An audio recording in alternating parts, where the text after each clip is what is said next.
लो मेरे प्यारे बच्चों, तो कैसे हैं आप सभी लोग। आई होप आप सभी बहुत अच्छे होंगे और एकदम मस्त होंगे और आपकी प्रिपरेशन बहुत बेहतर चल रही होगी।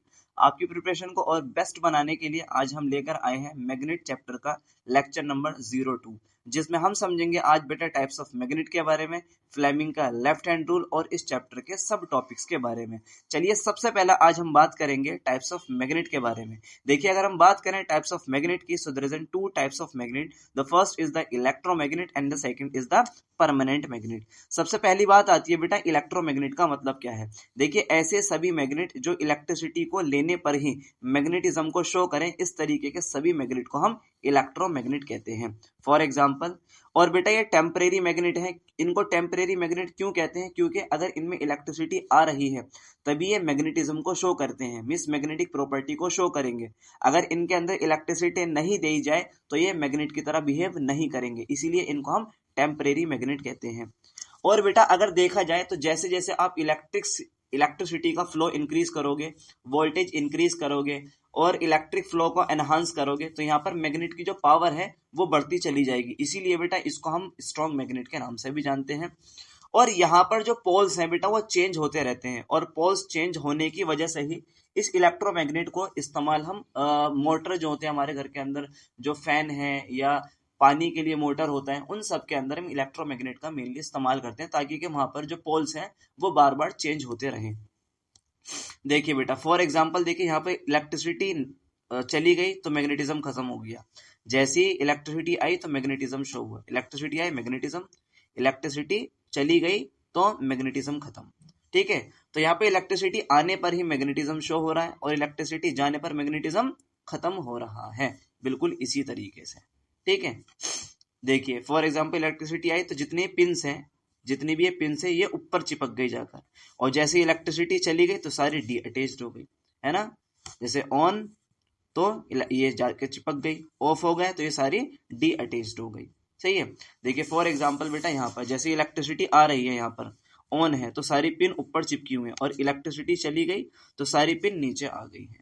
ठीक है, मतलब आपको कहीं ना कहीं इस एनिमेशन के थ्रू समझ में आ रहा होगा, जैसी इलेक्ट्रिसिटी जाएगी तो मैग्नेटिज्म आएगा, और इलेक्ट्रिसिटी जाएगी तो मैग्नेटिज्म चला जाएगा, और इलेक्ट्रिसिटी आएगी तो मैग्नेटिज्म तुरंत आ जाएगा। नेक्स्ट बात आती है बेटा परमानेंट मैग्नेट, मींस ऐसे सभी मैग्नेट जिनमें इलेक्ट्रिसिटी दो या मत दो मगर ये मैग्नेटिज्म को हमेशा शो करते हैं। तो यहाँ it can not be easily demagnetise. अब देखिए जो मैग्नेट है इनको इजीली हम डीमैग्नेटाइज नहीं कर सकते। क्यों? क्योंकि यहाँ पर कोई इलेक्ट्रिसिटी का तो रोल नहीं है भाई। जैसे फॉर एग्जांपल किसी इलेक्ट्रोमैग्नेट में इलेक्ट्रिसिटी आ रही है, तो क्यों आ रही है? क्योंकि इसमें इलेक्ट्रिसिटी आप दे रहे हैं, तो इलेक्ट्रिसिटी देने पर मैग्नेटिज्म आ रहा है। बट यहाँ पर इलेक्ट्रिसिटी तो दे ही नहीं रहे। जब इलेक्ट्रिसिटी नहीं दे रहे और इलेक्ट्रिसिटी दे भी दो आप, तो यहाँ पर मैग्नेटिज्म पर कुछ भी इफेक्ट नहीं पड़ेगा। इसीलिए हम कह रहे हैं कि इसका जो मैग्नेटिक पावर है उसको हम इजीली खत्म नहीं कर सकते हैं। एंड स्ट्रेंथ इज फिक्स्ड, और यहाँ पर जो मैग्नेटिक पावर है ना वो फिक्स है, क्योंकि यहाँ पे इलेक्ट्रिसिटी नहीं दे रहे हैं। क्योंकि हमने अभी देखा इलेक्ट्रोमैग्नेट में इलेक्ट्रिसिटी कम कर दो तो मैग्नेटिज्म कम हो जाएगा, इलेक्ट्रिसिटी ज्यादा कर दो मैग्नेटिज्म ज्यादा हो जाएगा। ठीक है, और इस तरीके से बेटा ये जो परमानेंट मैग्नेट है ये एक वीक मैग्नेट के तौर पर काम करते हैं, और यहाँ पर जो पोल्स हैं इनको भी चेंज नहीं कर सकते। ठीक है, नेक्स्ट बात आती है force on a current carrying conductor in a magnetic field. देखिए एक साइंटिस्ट है, उन्होंने हमको ये बताया कि अगर आपके पास एक तार है तो उस तार के अंदर अगर इलेक्ट्रिसिटी जा रही है, इलेक्ट्रिसिटी जाने की वजह से मैग्नेटिज्म शो होगा, और मैग्नेटिज्म शो होने की वजह से यहां पर फोर्स भी अप्लाई होगा। ठीक है, सो देखिए एक साइंटिस्ट है जिनका नाम है Andre Marie Ampere. He suggested magnet also exert an equal opposite force on a current carrying conductor. इन्होंने हमको बताया कि अगर आप एक तार में देखोगे, किसी भी एक कंडक्टर में देखोगे जिसमें इलेक्ट्रिसिटी जा रही है, तो उसमें फोर्स भी लगेगा, मैग्नेटिक फील्ड तो लगेगा ही इलेक्ट्रिसिटी जाने की वजह से, और इलेक्ट्रिसिटी तो फ्लो हो ही रही है, तो इलेक्ट्रिसिटी फ्लो होने की वजह से फोर्स भी लगेगा और मैग्नेटिज्म भी आएगा। ठीक है, एंड यहाँ पे इन्होंने बताया जो फोर्स है, फोर्स की वजह से यहाँ पर डिस्प्लेसमेंट भी हमको देखने मिलेगा। क्या है इसका मतलब? इसका मतलब ये हम देखेंगे एनिमेशन के through. The displacement in conductor is maximum when the direction of current is at right angle to the direction of the magnetic field. क्या मतलब है देखिए, तो यह है महान वैज्ञानिक एंड्री मेयर एम्पियर। और इन्होंने बताया the direction of force the reverse on the reversing the direction of current, means जैसे आप इलेक्ट्रिक फ्लो को चेंज करते हो उसी तरीके से फोर्स और मैग्नेटिक फील्ड भी चेंज हो जाता है। अब इस चीज को बेहतर तरीके से समझाने के लिए हमारे महान वैज्ञानिक आते हैं जिनको हम जॉन एम्ब्रोस फ्लेमिंग, या हमारी एनसीईआरटी में सिर्फ और सिर्फ फ्लेमिंग लिखा हुआ है। इन्होंने एक लॉ दिया जिसको बोलते हैं फ्लेमिंग लेफ्ट हैंड रूल। तो फ्लेमिंग ने लेफ्ट हैंड रूल के देते हुए समझाया कि जो हमारा हाथ है, फॉर एग्जांपल इस तरीके से रखो, तो हमारा जो थंब है वो फोर्स की डायरेक्शन को शो करता है, और जो हमारी मिडिल फिंगर है, सॉरी ये वाली जो लॉन्ग फिंगर है, ये मैग्नेटिक फील्ड को शो करती है, और जो मिडिल फिंगर है वो इलेक्ट्रिक फ्लो को शो करती है।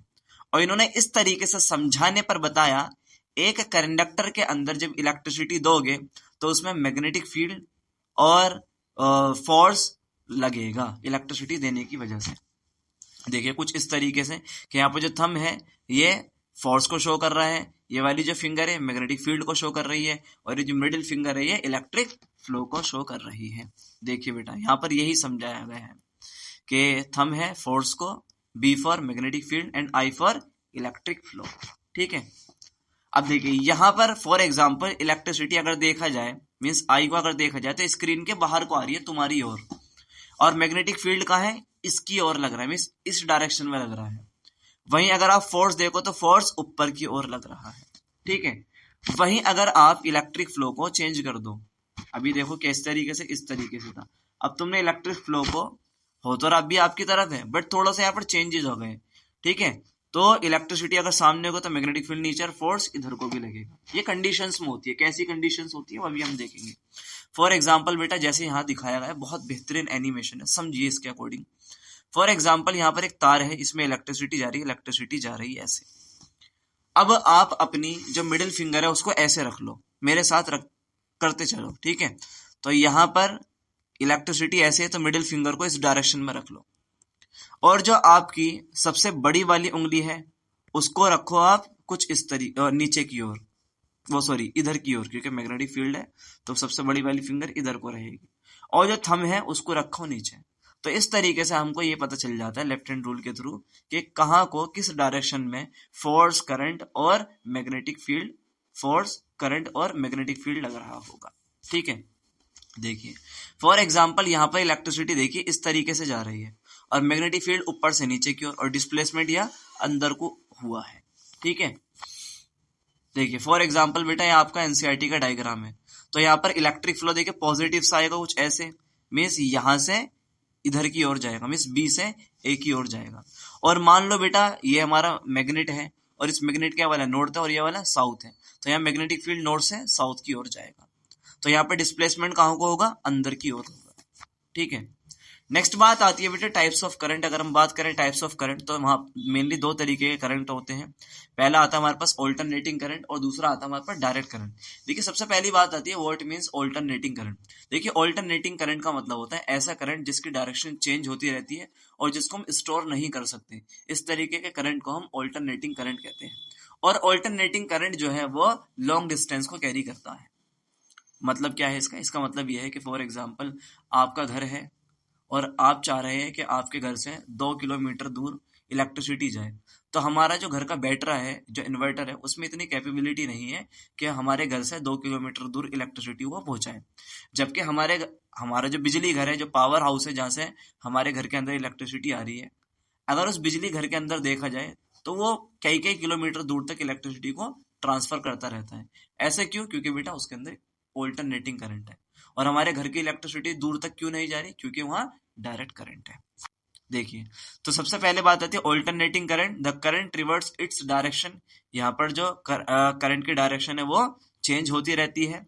और ऑल्टरनेटिंग करंट जो होते हैं वो लॉन्ग डिस्टेंस को कैरी करता है, और इसको हम बैटरी के अंदर स्टोर नहीं कर सकते। और यहाँ पर जो फ्रीक्वेंसी होती है वो हमेशा 0 होती है। And change their direction backward and forward, means यहाँ पर जो इलेक्ट्रॉन फ्लो है या चार्ज है वो अपनी डायरेक्शन को चेंज करता रहता है। कैसे करता है अभी वो हम एनिमेशन में देखेंगे। जैसे फॉर एग्जांपल बेटा टीवी के अंदर, फ्रिज में या एसी में जो इलेक्ट्रिसिटी आ रही है दैट इज ऑल्टरनेटिंग करंट या एसी। ठीक है, तो हमारा टीवी हो गया, ठीक है, फ्रिज हो गया, तो इन सब में ऑल्टरनेटिंग करंट आता है। अब ऑल्टरनेटिंग करंट जो होता है उसको बैटरी के अंदर स्टोर क्यों नहीं कर सकती? क्यों? क्योंकि बेटा उसकी डायरेक्शन रिवर्स होती है, मतलब कि बार बार डायरेक्शन चेंज होती रहती है, इसी वजह से। ये मेनली ऑल्टरनेटिंग करंट का सिंबल है, ठीक है बेटा। ये क्या ऑल्टरनेटिंग करंट का सिंबल है, कुछ उल्टा एस। देखिए फॉर एग्जांपल ये डायरेक्ट करंट है, क्यों? क्योंकि यहाँ पर डायरेक्शन एक ही है सिर्फ और सिर्फ। तो अगर करंट के डायरेक्शन एक ही है, इसको बोलेंगे हम डायरेक्ट करंट, ठीक है। देखिए फॉर एग्जांपल यहाँ पॉजिटिव टू नेगेटिव ही जा रहा है बार बार करंट, ऐसा नहीं हो रहा नेगेटिव से पॉजिटिव जा रहा है, या यहाँ पर जो पोल्स है वो चेंज हो रहे हैं, ऐसा कुछ भी नहीं हो रहा है। तो इसीलिए ये क्या है बेटा, डायरेक्ट करंट है। सो सबसे पहले समझते हैं डायरेक्ट करंट क्या है। So does not reverse direction, यहाँ पर हम डायरेक्शन को चेंज नहीं कर सकते, और इसको लॉन्ग डिस्टेंस के थ्रू हम कैरी नहीं करा सकते, और ये बैटरी के अंदर इजीली स्टोर हो सकता है। यहाँ फ्रीक्वेंसी 0 रहती है हमेशा, और ये हमेशा वन डायरेक्शन में ही मूव करता है। एग्जाम्पल जो हमारे रिमोट के सेल होते हैं, ये बैटरी के सेल या बैटरा जो होता है घर का, उन सब में डायरेक्ट करंट है। देखिए आप यहाँ देखिए बेटा, इस पर ध्यान रखिए, नीचे वाले पर, नीचे वाले पर ध्यान रखिए आप। तो यहाँ देखिए डायरेक्शन अभी इधर है, फिर इधर हो गई, है ना, फिर इधर हो गई, फिर इधर हो गई। तो यहाँ डायरेक्शन बार बार चेंज हो रही है, इसीलिए क्या है, ऑल्टरनेटिंग करंट है। जबकि यहाँ देखो आप, यहाँ डायरेक्शन माइनस टू पॉजिटिव है हमेशा, मतलब यहाँ पोल भी चेंज नहीं हो रही है, ये माइनस है तो हमेशा माइनस ही रहेगा, ये पॉजिटिव है पॉजिटिव ही रहेगा। जबकि यहाँ चेंज हो रहा है, अभी ये पॉजिटिव है, कुछ देर में नेगेटिव हो जाएगा, फिर पॉजिटिव हो जाएगा, फिर नेगेटिव हो जाएगा। तो बार बार यहाँ नीचे वाले में डायरेक्शन चेंज हो रही है, इसलिए ऑल्टरनेटिंग। यहाँ डायरेक्शन चेंज नहीं हो रही है, इसलिए बेटा क्या है, डायरेक्ट करंट है। देखिए नेक्स्ट बात आती है डोमेस्टिक सर्किट। देखिए हमारे घरों के अंदर जो वायरिंग होती है, इलेक्ट्रिक वायरिंग जो होती है घर के अंदर, तो उसमें मेनली 3 तारों का स्पेशली हम इस्तेमाल करते हैं। एक तो ब्लैक कलर का, दूसरा रेड कलर का, और लास्ट वन आता है ग्रीन कलर का। जो मेनली हमारा रेड कलर का वायर होता है बेटा, वो शो करता है कि यहाँ पर इलेक्ट्रिसिटी जा रही है। जो ब्लैक कलर का वायर होता है वो नेगेटिव सिंबल को शो करता है, इलेक्ट्रॉन फ्लो को। और जो ग्रीन वायर है वो शो करता है कि अगर घर में इलेक्ट्रिसिटी वायर में से लीकेज हो रही है, तो ग्रीन वाला वायर उस लीकेज इलेक्ट्रिसिटी को एब्जॉर्ब करता है, एंड फर्दर उसको जहां पर अर्थिंग का दूसरा एंड लगा होगा या ग्रीन तार का दूसरा एंड लगा हुआ होगा, वहां पर जाकर वो सारी अर्थिंग को छोड़ देगा। उससे फायदा क्या होगा, उससे फायदा होगा कि इलेक्ट्रिक शॉक किसी को भी नहीं होगा। समझते हैं इलेक्ट्रिक सर्किट के बारे में, ये होम घर का जो डोमेस्टिक इलेक्ट्रिक सर्किट है वो। मेनली यहाँ पर 3 तार आपको देखने मिले, न्यूट्रल मीन्स अर्थिंग वायर, वो sorry neutral means black wire, red वाला जो हमारा लाइव वायर है, और ग्रीन वाला वायर, सॉरी ग्रीन वाला जो वायर है दैट इज अर्थ वायर, ठीक है। मेनली 3 तरीके के तार होते हैं हमारे सर्किट में। तो सबसे पहली बात आती है live wire means the positive होगा हमेशा ये, और ये किस तरीके का कलर शो करेगा, मीन्स किस तरीके का होगा, ये रेड कलर का होगा। न्यूट्रल वायर की बात करें तो ये नेगेटिव होता है, और ये ब्लैक कलर को शो करता है, या ब्लैक कलर से इसको रिप्रेजेंट करते हैं। और जो अर्थ वायर होता है इस पर कवरिंग होती है ग्रीन कलर की, ठीक है। सो देखिए आपको देखने मिल रहा है यहाँ negative wire black colour and positive wire have read colour, ठीक है। और बेटा इंडिया के अंदर मेनली हम जो कॉमन लेते हैं, जो इलेक्ट्रिक पोटेंशियल होता है या वोल्टेज होता है, वो 220 वोल्ट लेते हैं, ठीक है, इंडिया के अंदर। इसीलिए आपने देखा होगा कि अभी जब हमने इलेक्ट्रिसिटी वाला चैप्टर पढ़ा था, तो वहाँ न्यूमेरिकल्स के अंदर ज्यादातर न्यूमेरिकल्स में 220 वोल्ट दे रखा था। वो क्यों? क्योंकि इंडिया के अंदर न्यूमेरिकल कर रहे हैं, तो कॉमनली 220 लिख रखा है न्यूमेरिकल्स के अंदर। तो चलिए समझते हैं इलेक्ट्रिक फ्लो कैसे होता है। फॉर एग्जांपल सबसे पहले इलेक्ट्रिसिटी खंबे से आई, और खंबे से पहुंच गई हमारी मेन सप्लाई के अंदर, फिर मेन सप्लाई से पहुंच गई फ्यूज में, फिर फ्यूज से गई बेटा हमारे घर के इलेक्ट्रिक मीटर के अंदर, फिर इलेक्ट्रिक मीटर से पहुंच जाएगी हमारे घर के फ्यूज में, या हम कह सकते हैं एमसीबी में। एमसीबी से पहुंच जाएगी हमारे घर के अंदर, कई कमरे होंगे तो हर कमरे के सर्किट के अंदर इस तरीके से इलेक्ट्रिसिटी फ्लो करती है, ठीक है। देखिए यही हमारा एनसीईआरटी का डायग्राम है, शायद अब तो एनसीईआरटी से हटा दिया गया है। तो सबसे पहले खंबे है, ठीक है, खंबे से पहुंचेगी फ्यूज में, फ्यूज से फिर इलेक्ट्रिक मीटर में, इलेक्ट्रिक मीटर से फिर घर का जो मेन सप्लाई है उसके अंदर, एंड फिर घर के अलग अलग स्विचेस में हम कह सकते हैं सर्किट के अंदर इलेक्ट्रिसिटी पहुंच जाएगी। देखिए इस तरीके से करते हैं, इस ग्रीन वायर को इस तरीके से जोड़ते हैं, और उस सारे को हम एक मिट्टी के अंदर या एक पोर्ट के अंदर, या जो हमारे घर का जमीन है उसके अंदर फिट कर देते हैं, ताकि कि इनसे अगर इलेक्ट्रिसिटी लीकेज हो तो वो सारा जमीन के अंदर चले जाए, किसी को इलेक्ट्रिक शॉक ना हो। जैसे आपने देखा होगा बरसात के मौसम में जो मेटल से बने हुए कूलर होते हैं, वो करंट या अर्थिंग करने लगते हैं, अगर आपको इनकी अर्थिंग खत्म करनी है तो आप क्या करेंगे, ग्रीन कलर का वायर लें और उस ग्रीन कलर के वायर को किसी भी तरीके से आप उस कूलर के मेटल के साथ या बॉडी के साथ फिट कर दें। और उसका जो दूसरा सिरा होगा ग्रीन तार का, उसको आप एक गमला लें, उस गमले में मिट्टी भरें और उस दूसरे सिरे को उस गमले की मिट्टी के अंदर छोड़ दें। तो उस कूलर में जितना भी अर्थिंग बनेगा वो सारा मिट्टी के अंदर चला जाएगा जो आपने गमले के अंदर भर रखी है, और इस तरीके से इलेक्ट्रिक शॉक की जो संभावना है वो ना के बराबर हो जाएंगी। तो देखिए earthing wire means, earthing wire का मेन काम क्या है, the protect us from the electric shock in case of the leakage of the current specially in a metallic body appliance जैसे cooler, provide a low resistance path for the current in case of the leakage of current, और mainly ये low resistance को provide करता है अगर circuit में से electricity leak हो रही है। नेक्स्ट बात आती है शॉर्ट सर्किट क्या है। देखिए जब न्यूट्रल वायर और लाइव वायर दोनों आपस में कांटेक्ट में आ जाते हैं तो वहां पर शॉर्ट सर्किट हो जाता है। ठीक है, देखिए फॉर एग्जांपल शॉर्ट सर्किट की कंडीशन कुछ ऐसे होगी। ठीक है, देखो होगा शायद आप लोगों ने, और ये मेनली अगर प्लग जल रहा है तो ये रीजन है शॉर्ट सर्किट का। ठीक है, रीजन क्या क्या है, the resistance of the circuit become low, या रीजन क्या है, can result in the overloading. Overloading का मतलब क्या भैया, एक सर्किट है और उसके अंदर आप प्लग लगा रहे हैं, तो वो जो सर्किट बना है सिर्फ एक प्लग के लिए है, तो आपको एक ही प्लग लगाना है, ये नहीं कि मल्टी प्लग लगा दिया उसमें, ठीक है, और डिफरेंट डिफरेंट उसमें एक से ज्यादा प्लग लगा दिया आपने, तो वो तो ओवरलोडिंग हो जाएगा। सिंपल बात है, अगर एक रोटी का पेट है तो एक रोटी ही बचेगी, और अगर आप 5-6 रोटी खाओगे तो बीमार तो होंगे। ऐसे यहाँ पर हमारे सर्किट के साथ है। ठीक है, देखिए अगर मेनली जो हमारा लाइव वायर और न्यूट्रल वायर है दोनों कनेक्ट हो जाते हैं तो शॉर्ट सर्किट हो जाता है। सो ओवरलोडिंग क्यों होता है, when current drawn is more than the current carrying capacity of a conductor it result in overloading.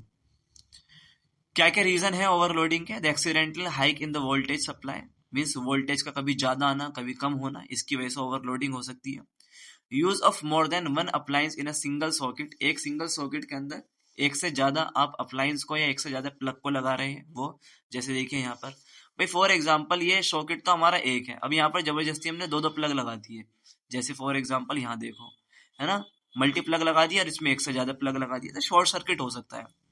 ठीक है, तो कंडीशन ये सही है भाई, एक सर्किट वो है हमारे पास प्लग लगाने का सॉकेट, तो उसमें एक ही प्लग लगा रखे, तो ये अच्छी बात है। तो शॉर्ट सर्किट से बचने के क्या क्या समाधान है, तो समाधान क्या क्या, आप इलेक्ट्रिक फ्यूज का इस्तेमाल कर सकते हो, क्या होता है अभी देखेंगे, अर्थ वायर का इस्तेमाल कर सकते हो, या एमसीबी मिनिएचर सर्किट ब्रेकर का इस्तेमाल कर सकते हो। ये है बेटा फ्यूज। ठीक है, कुछ ऐसे भी आने लगे हैं फ्यूज, और ये हमारे पास ग्रीन कलर का अर्थिंग वायर, और ये है एमसीबी। ठीक है, और आपके जो सिलेबस है, अगर आप सन 2019 से पहले सिलेबस देखोगे तो वहां पर electric motor, electromagnetic induction, Fleming right hand rule, generator, ठीक है, ये सब चीजें थी जो बेटा अब हमारे सिलेबस से कट चुकी है। ठीक है, तो हमारे सिलेबस के अकॉर्डिंग जो जो टॉपिक थे वो मैंने आपको बहुत बेहतर से समझाए हैं। अगर आपको फिर भी समझ में नहीं आया है आप कमेंट कीजिए, मैं उसको और बेहतर तरीके से समझाने की कोशिश करूंगा। और हाँ, दूसरी बात यह है कि अगर आपको इस चैप्टर के नोट्स चाहिए तो वो फ्री ऑफ कॉस्ट, मैंने उसका लिंक डिस्क्रिप्शन में दे रखा है, आप वहां जाकर फ्री ऑफ कॉस्ट बिल्कुल नोट्स को डाउनलोड कर सकते हैं। तो पढ़ते रहिए, मेहनत करते रहिए, ऑल द वेरी बेस्ट।